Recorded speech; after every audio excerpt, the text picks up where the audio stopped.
Halo, kembali lagi sama saya Adila.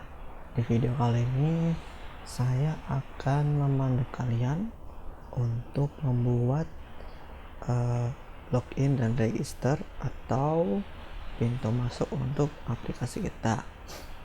Kemudian setelah itu di video ini juga kita akan belajar mengenai middleware dan bagaimana cara menerapkannya ke aplikasi kita. Oke. Kemarin kita sudah belajar atau mengetahui tentang sistem autentikasi kita ya. Jadi kurang lebih login ini nanti akan menghasilkan dua output berupa jika usernya admin maka ke CMS dan sebagainya, nanti akan ada banyak. Kemudian jika warga akan di redirect atau diteruskan ke rute-rute untuk warga. Kemudian untuk register sendiri akan menghasilkan satu akun untuk warga, karena yang admin kita sudah kemarin bikin di seedernya. Oke. Nah, apa itu middleware? Jadi mudahnya saat kita mengakses URL atau website kita nanti, aplikasi kita nanti, hal pertama yang dilakukan oleh browser kepada aplikasi kita yaitu merequest ke aplikasi kita. Nah, sebelum request tersebut nanti sampai ke aplikasi kita, middleware ini bisa mengolah informasi yang ada di request. Nah, salah satu informasi yang akan kita olah yaitu yang user ya. Jadi saat login, aplikasi kita nanti akan membuat satu objek user di request. Nah, nanti objek user tersebut akan kita olah dalam custom middleware yang akan kita buat untuk mengecek level ya. Jadi nanti middleware kita kurang lebih mengecek apakah user tersebut admin atau warga biasa. Nah, kemudian setelah diolah oleh middleware, nanti middleware akan mengirim informasi tersebut ke aplikasi kita, yang nantinya aplikasi kita akan menentukan mau diapakan, misal user admin, mau diapakan misal user warga ya. Jadi nanti responnya kalau admin ke rute-rute admin, kalau warga ke rute-rute warga, dan misal warga mau mencoba masuk ke rute admin maka akan ditolak gitu ya.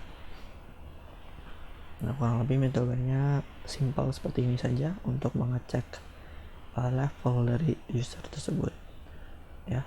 Jadi ada user, nanti login, kemudian kita protect ya di rute kita pasang middleware ini. Jadi nanti setiap masuk ke misal ke CMS nanti akan dicek dulu apakah admin atau warga. Jika admin maka boleh mengaksesnya, jika bukan maka akan error ya. Nanti kita akan lempar errornya jika warga biasa cuma bisa boleh akses selain CMS gitu ya. Oke, kurang lebih seperti itu penjelasannya. Simpel saja ya, nanti kalau ada pertanyaan ditanyakan saja. Oke, buka terminalnya. Kita coba run aplikasi yang kemarin ya.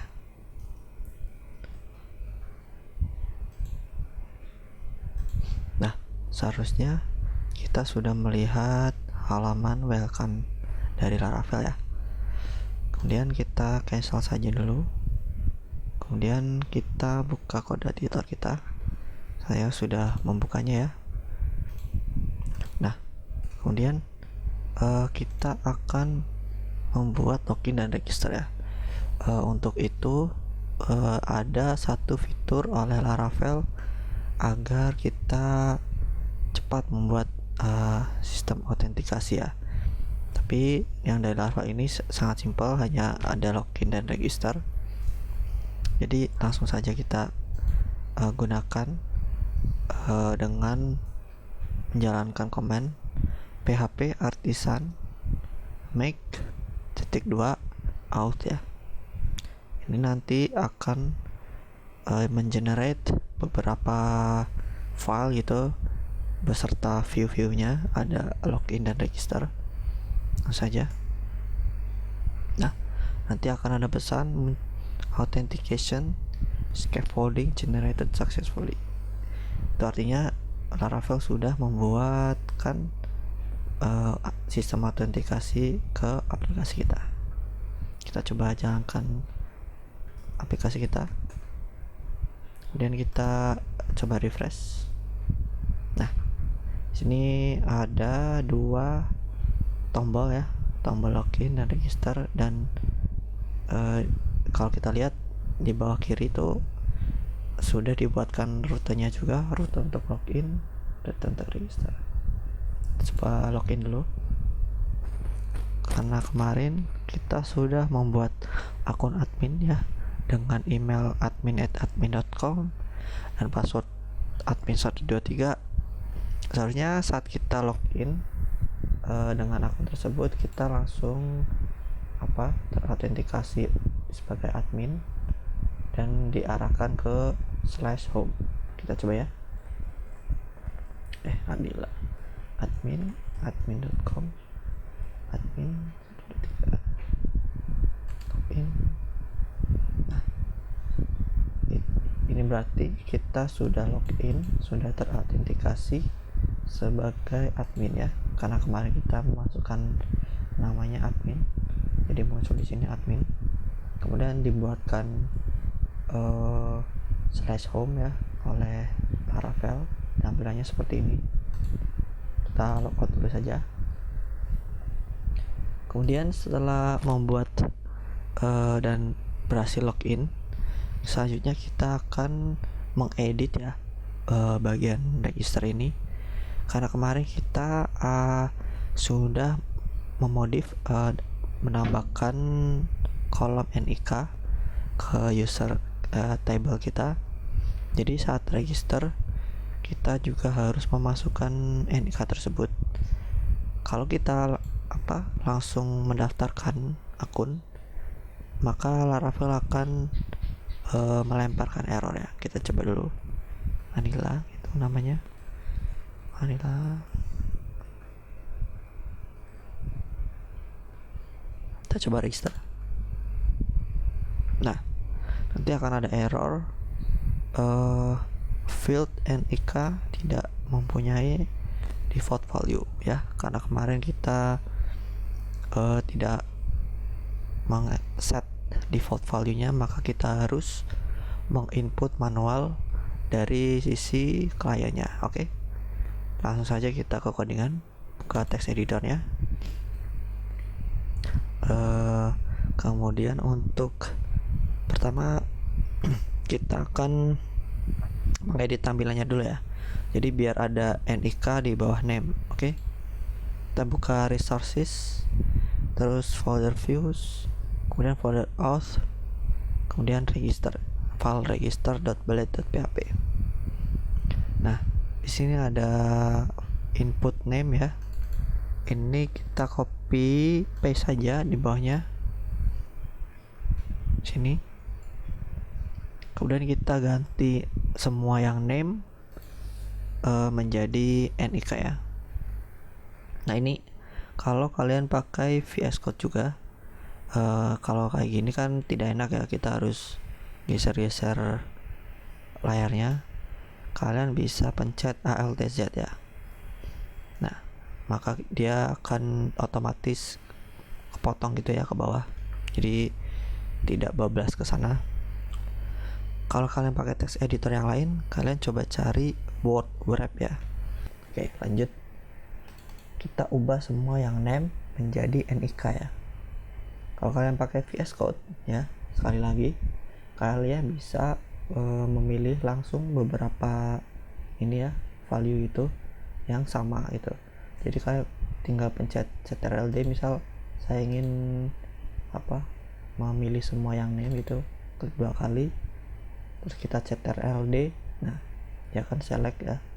Tapi kalau kita select semua kayak gini tuh insensitif gitu ya, case insensitif.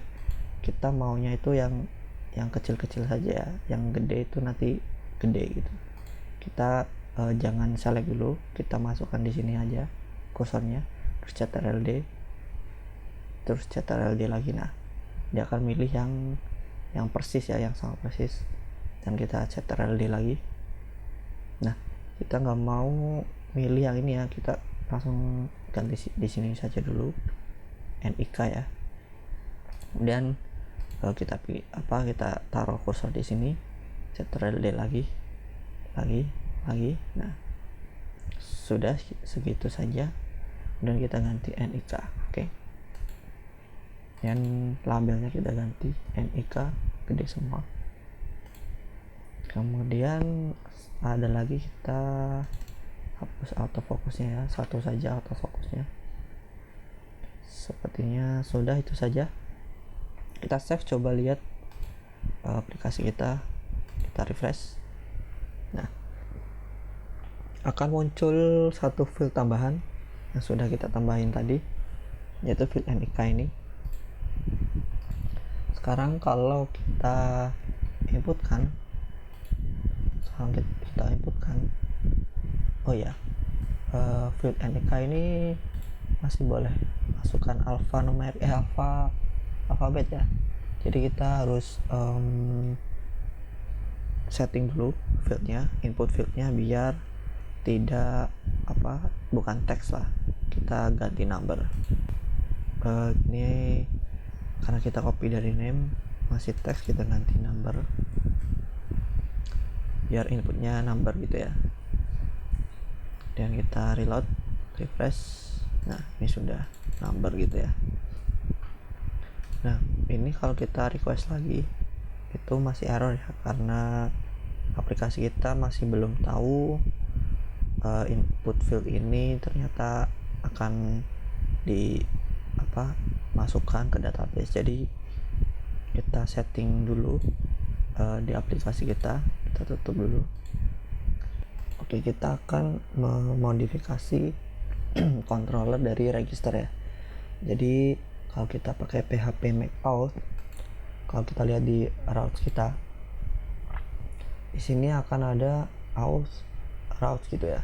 Di sini sudah di-define atau dideklarasikan oleh Laravel rute-rute untuk auth-nya. Jadi sebenarnya di dalam sini tuh ada /register ya, kayak gini /register, kemudian controllernya ya, dan method apa yang dipanggil. Nah, kita akan memodif register controller ya.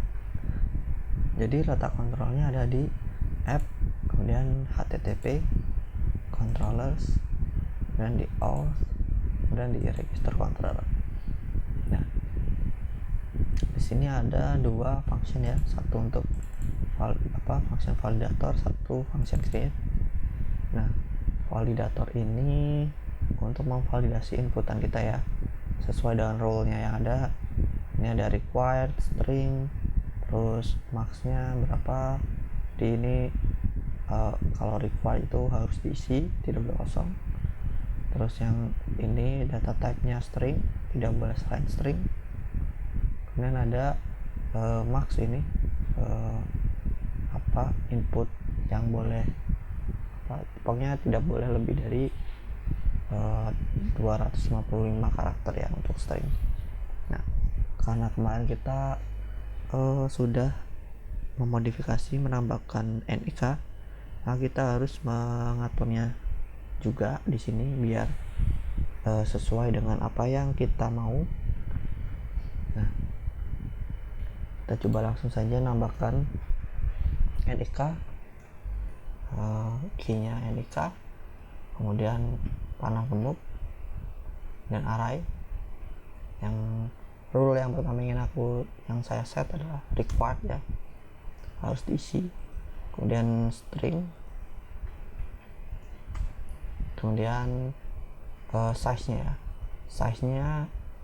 kalau di sini kan dia pakai max, saya mau pakai size dan value-nya adalah 16. Jadi dia akan memvalidasi NIK ini harus ya, tidak boleh lebih atau kurang, harus 16 karakter ya. Jadi tidak boleh, kalau di atas atau di bawah 16 dia akan error gitu.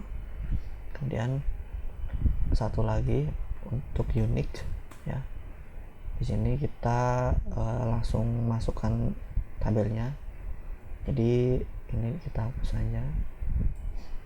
Jadi ini maksudnya kalau di users ya, di tabel users ini ada yang NIK yang sama persis ya, tidak unik gitu, maka dia akan error ya. Jadi sebelum di save dia dilihat dulu, kalau ada yang sama persis dia akan error. Oke. Kemudian di bawahnya juga kita masukkan NIK nya ke dalam function create ini, method create ini. Terus panah gemuk ya, terus variable data kita ambil unique di dalamnya. Jadi variable data ini sama dengan request yang masuk ke register ya. Jadi nanti di dalam sini tuh ada semua yang di sini ya, ada name, ada NIK, ada email, password ya. Jadi kita ambil semuanya dan kita nanti akan masukkan ke tabel user. Nah, karena kita akan menggunakan user model, kita juga harus memasukkan NIK ini di dalam model kita ya. Jadi biar boleh dimasukkan ke database. Kita save dulu yang ini. Ups, ada error. Oh ya, ini kurang koma, jangan lupa. Nah, kita harus memodifikasi model user kita di app ya, masuk app, terus ini file user, ini model user kita ya. Nah, di sini ada variable field label ya. Itu artinya field yang boleh kita inputkan dari klien ya, dari sisi usernya. Nah, dari Laravel memperbolehkan 3 ini. Kita tambahkan NIK ya, agar boleh dimasukkan. Nah, nanti 4 field ini yang hanya boleh dimasukkan ke database kita oleh klien. Jadi misal klien tiba-tiba mau nambahin level, dia tidak bisa karena sudah kita batasi untuk keempat ini ya. Jadi untuk alasan keamanan juga, biar aplikasi kita lebih terproteksi lah dari serangan-serangan seperti itu ya. Sekarang kita coba melihat apa yang sudah kita edit tadi ya. Kita refresh dulu untuk meyakinkan. Nah, seharusnya kita saat ini meregister akun warga sudah bisa ya. Kita coba saja Adila. Nah, kita coba validator yang tadi ya, harus 16 karakter. Kita coba masukkan 9 saja.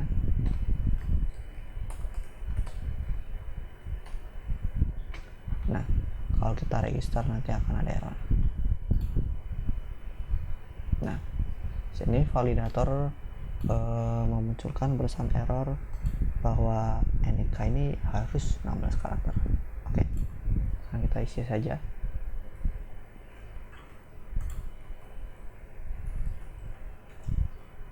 Nah, kita register. Nah, berhasil. Kita setelah register langsung di login kan ya oleh Laravelnya, dan langsung masuk ke /home, dan di sini ada dashboard ya, dan pesan you are logged in. Di sini juga ada nama kita dan kita bisa logout juga.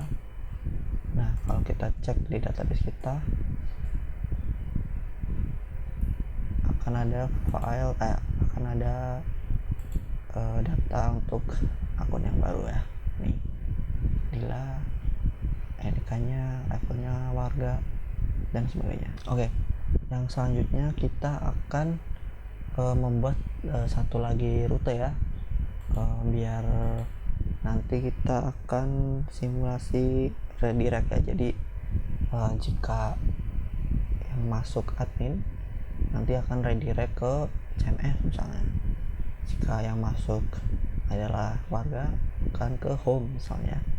Kita coba bikin satu lagi rute. Caranya route titik 2 terus get, kemudian route nya apa, dan saya mau bikin route CMS gitu ya.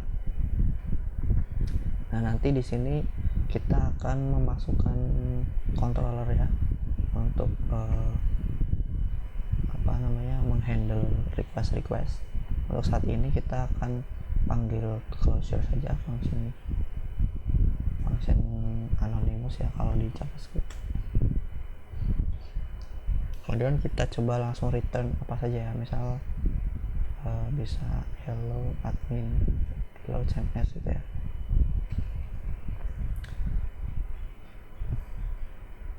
Nah kalau kita coba masuk ke sana,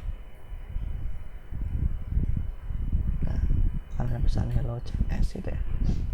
Nah tapi ini saat kita login dengan user warga, dia juga akan bisa masuk ke sana di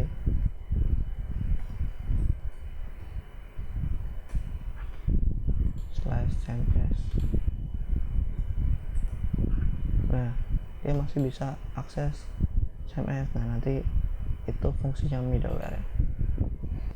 Nah selanjutnya sebelum kita masuk ke middleware ya, kita akan memodifikasi login controller agar redirect ke sesuai dengan usernya ya. Jadi misal user admin akan masuk ke CMS secara default ya, redirectnya ke CMS. Kemudian jika user biasa atau warga akan masuk ke home. Oke, langsung saja. Di pengaturannya ada di app, http, controllers, auth, dan login controller. Oke. Nah, di sini yang harus kita modif atau edit adalah yang redirect to ya.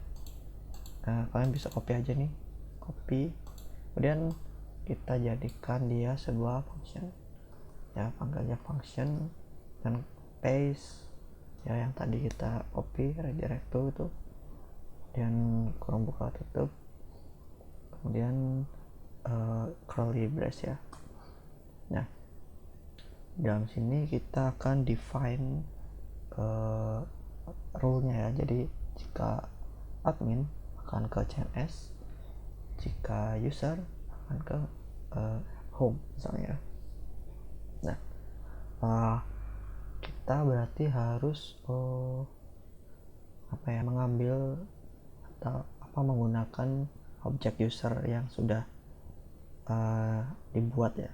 Jadi saat login kan aplikasi kita membuat satu objek user kan, yang isinya informasi-informasi tentang user kita yang dari database itu.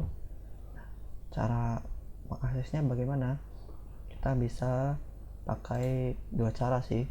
Kita pakai request atau package out gitu ya.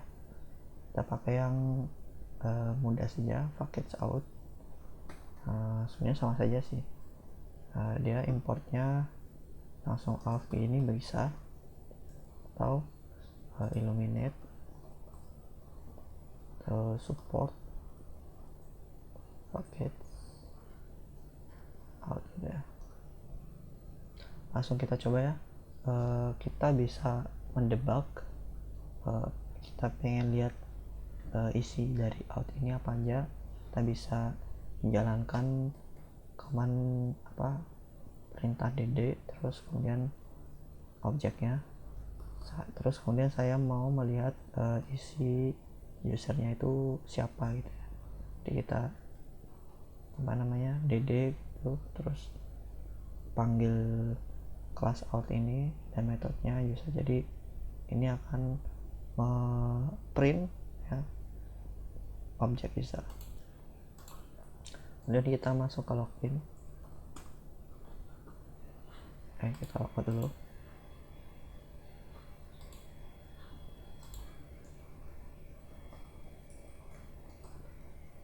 Nah, setelah kita login, nah ini adalah user object yang sudah dibuat aplikasi kita. Setelah login, kita sudah dapatkan user objectnya yang kita akan gunakan nanti untuk memverifikasi levelnya, apakah dia warga atau bukan. Pertama, saya akan memasukkannya dalam variabel ya. Variabel user adalah object out ya, dan user ini. Oke. Dan kita langsung kondisikan dengan if saja ya, if else. Jika user ya, terus saya ingin mengakses atribut level ya, yang ini, level ini, jika dia adalah admin, oke, jika admin, maka dia akan redirect ya, langsung menuju ke /cms. Oke. Selain admin, dia akan ke home. Oke. Langsung path-nya ya, atau rutenya kita coba langsung. Kita refresh, kita coba admin dulu, admin. Nah, kita login, seharusnya kita ke CMS. Nah, kita langsung ke CMS kan, betul. Kita coba logout dulu ya di home itu, logout. Kita coba pakai yang warga biasa.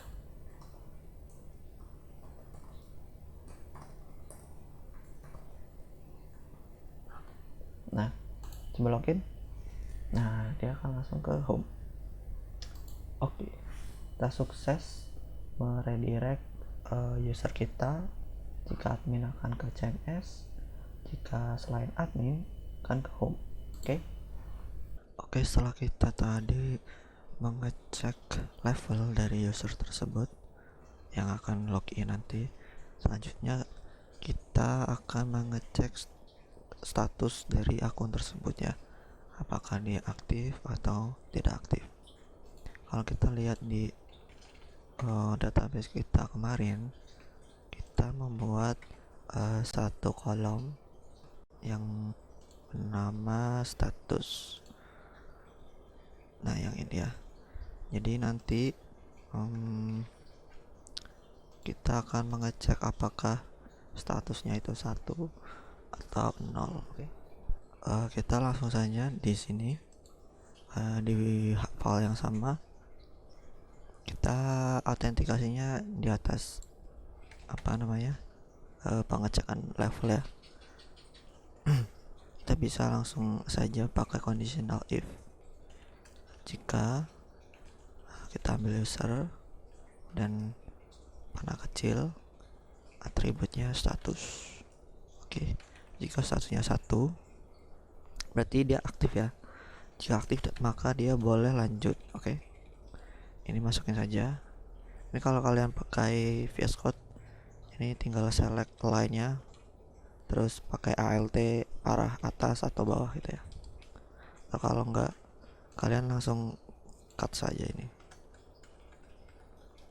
taruh sini. Oke, rapihin dulu. Oke, jika 1, maka dia boleh lanjut. Selain itu, maka dia akan error ya.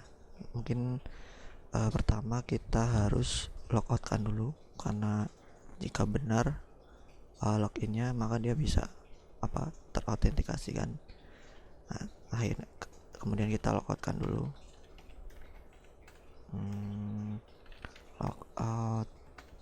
Kemudian setelah logout, apa yang akan kita lakukan? Nah, di sini saya akan pakai helper dari Laravelnya, namanya adalah about ya. About ini akan memunculkan error, satu halaman error gitu, sesuai dengan status kode yang kita masukkan. Jadi misal statusnya tidak aktif, maka saya akan logoutkan, kemudian saya akan tampilkan error 401 gitu ya. Kita coba dulu. kita coba dulu dengan yang aktif ya.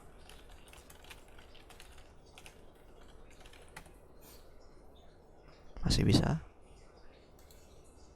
Kemudian kita coba nonaktifkan ya. Oke, kita login.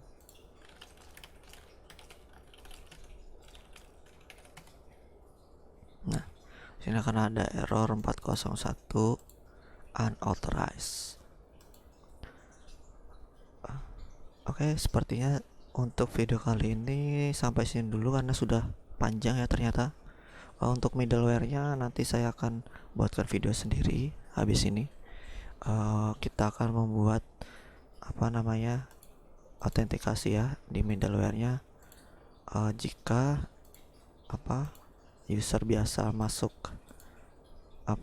ke CMS nanti kita larang gitu. Nanti kita lempar 403 ya misalnya.